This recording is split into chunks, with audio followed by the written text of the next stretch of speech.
welcome back to the Citizen channel. I hope you're all staying safe and well. And one of our regular features this season before every game, it's the Odds Show. Yeah, where we take a look in and around football as well, but mainly concentrate on a certain match, of course, that's coming up. And we're looking at City versus Bournemouth today, 13th of August, 3 p.m. kickoff. It's nice to have a 3 p.m. kickoff. Certainly if you go to the games, it's not so nice if you're having to try and get a stream or watch, certainly in the UK where it's not on TV. But obviously for regular goers like me, I'm being selfish, aren't I, guys? My apologies if you can't get to the game. But yeah, it's good to have a 3 p.m. kickoff.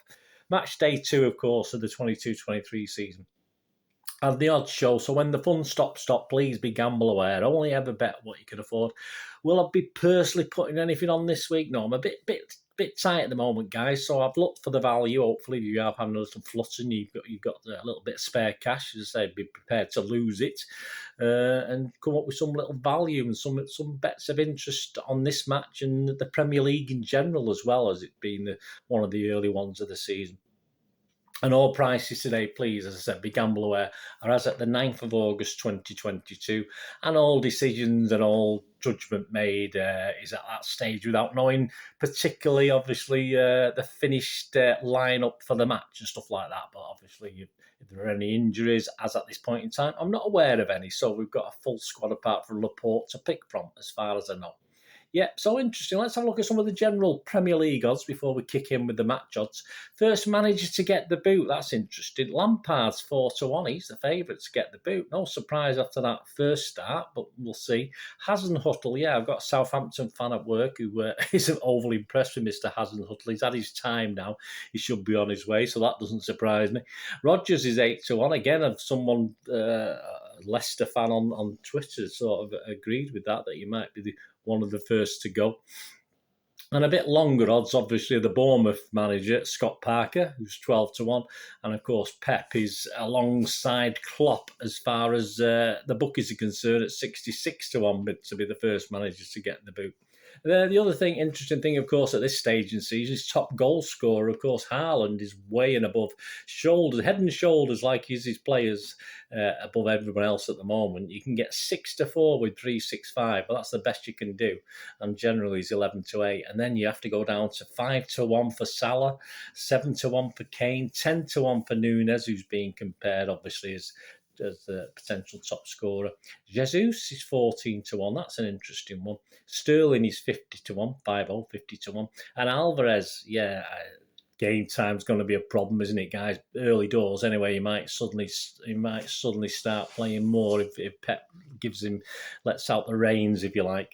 He's 100-1, best price with Coral Alvarez. So yeah, Haaland, absolutely, I've no qualms about that at all. As long as he stays fit in the league, I only expect him to play between 30 and 35 games, as long as he doesn't suffer any serious injuries. And of that, probably 25 to 28 league games. So based on that, I would imagine Nunez, again, if he stays fit, will play a lot more than that. Salah will play a lot more than that. Kane will play a lot more than that. So that's going to be the problem. But interesting odds anyway.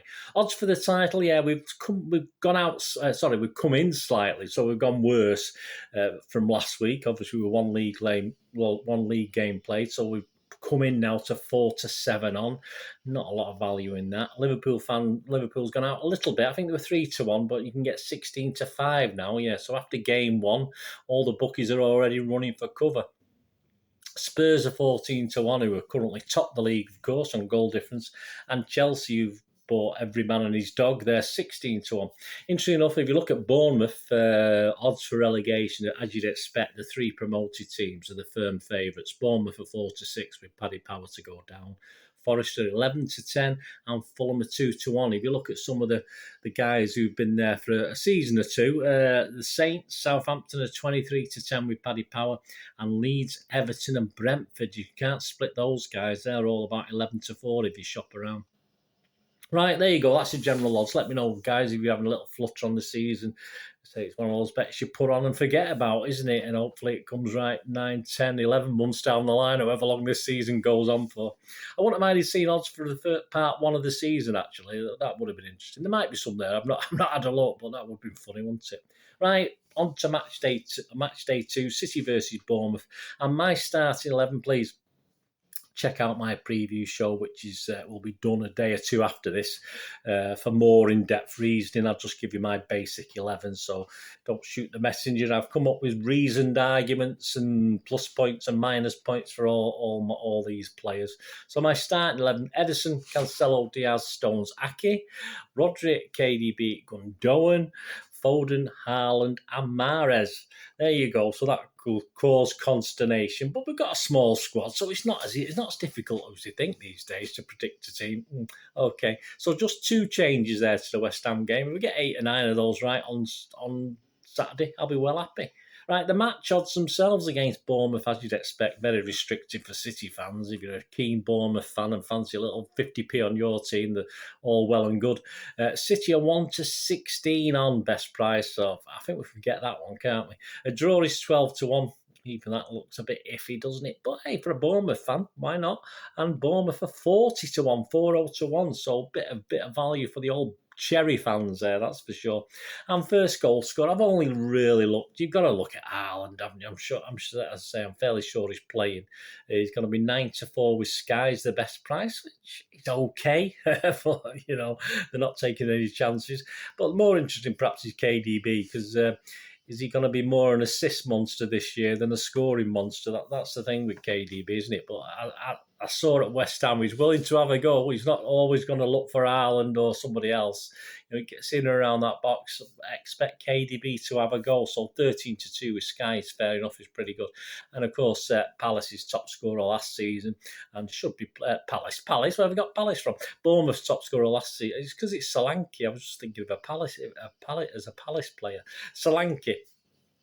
For Bournemouth is 22-1 for first goal scorer. So again, value for Bournemouth as you'd expect in these sort of games. That's with 365. Anytime goal scorer. If you look at those guys again, Haaland comes down to 4-9 on with Sky. Forget that. KDB a bit more interesting. Still almost 2-1. You can his evens on most betting sites, but Sky you can get 15-8. So that's, as I said, allowing for the fact he might be more of an assist monster this year. That's probably better. But away from those 2 guys who we mentioned, Foden is 9-4 with Sky, and Gundogan, who I think will play, is 3-1 with Sky as well. He perhaps could have scored against West Ham, shouldn't he, the other day? And looking at Solanke for Bournemouth, he's 6-1. Half-time, full-time. I don't expect a particularly high-scoring game. I want it to be in City's favour, of course I do, but I do expect City to, I'll be a little bit disappointed. I think we all will if we're not leading at half-time and full-time, of course. So that has to be the way to go. Bournemouth, for them, a draw and a draw. Perhaps, being positive is best. I can't see a Bournemouth victory in a million years. It would be a seismic shock if they do. But, hey, it's football. You never know. It's 11 against 11. City are 2-5 on. No real value there. Draw and then City to win is 7-2. I think the value's in that. If you're going to just look for value, I think that's reasonable. A draw and City for Bournemouth to hold out for a half, but then obviously City to get the upper hand. A draw and a draw if you're a Bournemouth fan, and I think that's hopefully, fingers crossed, the best you're going to do. 16-1. Correct scores. The last time we played them, 24th of September 2020, yes, in the Carabao Cup, in the League Cup. And it was a 2-1 victory for City that day, so 2-1 win for City, 16-1.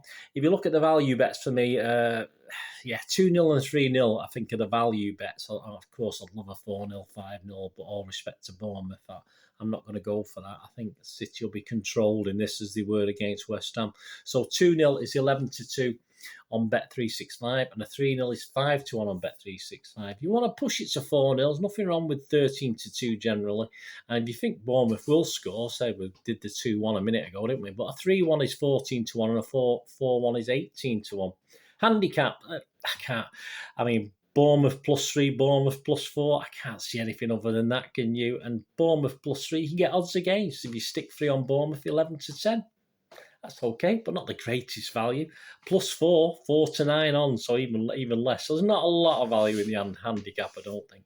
Goals under and over, a little bit of value in that. Over 2.5, which is it nailed on that? Surely. I do expect a 2, as I said 2-0 or 3-0, didn't I? But I'm more leaning towards the 3-0 plus. Over 2.5 goals.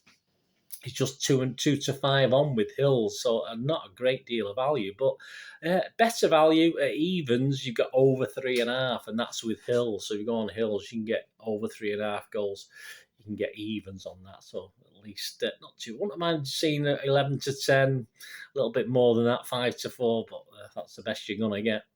Yeah, I've not looked at both teams to score. I've ignored that for this pod. I will for this vlog. I will do stuff like that in the future, but I'm not going to cover everything every time.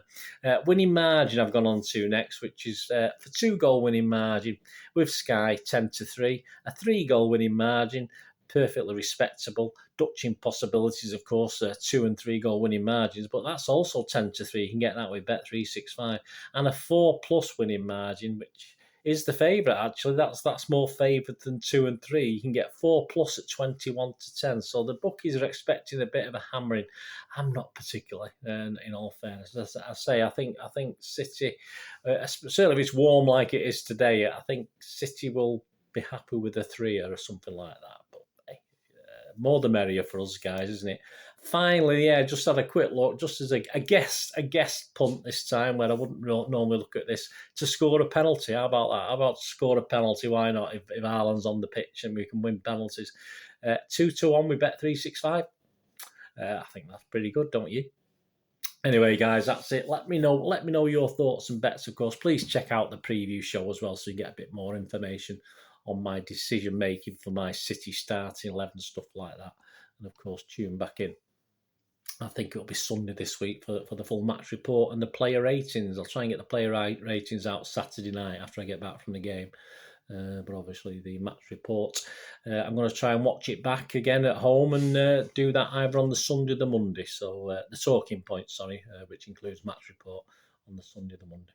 Anyway, let me know, guys. Let me know you're having a flutter on. I said, be careful. Don't ever gamble more than you can afford. And be sensible, guys. And that's all we ask. And when the fun stop, and that's a good way of saying it. Anyway, thanks for watching, guys. Let me know what you're having to go on. Let me know, even after the event, if you have a win, let me know what you fancy, what you're doing. It'd be great to see. I don't do many combination things in this because it gets a bit silly. But if you've got anything planned, let me know, and I'll keep your fingers crossed for you. As I say, I possibly won't be putting anything on myself, so I can keep my fingers crossed and hope that you come up with the goods to bash those bookies. That's what we always want to do, isn't it? Anyway, thanks for watching, guys. Please, until we meet again, stay safe, Blues. Come on, City. Bye for now.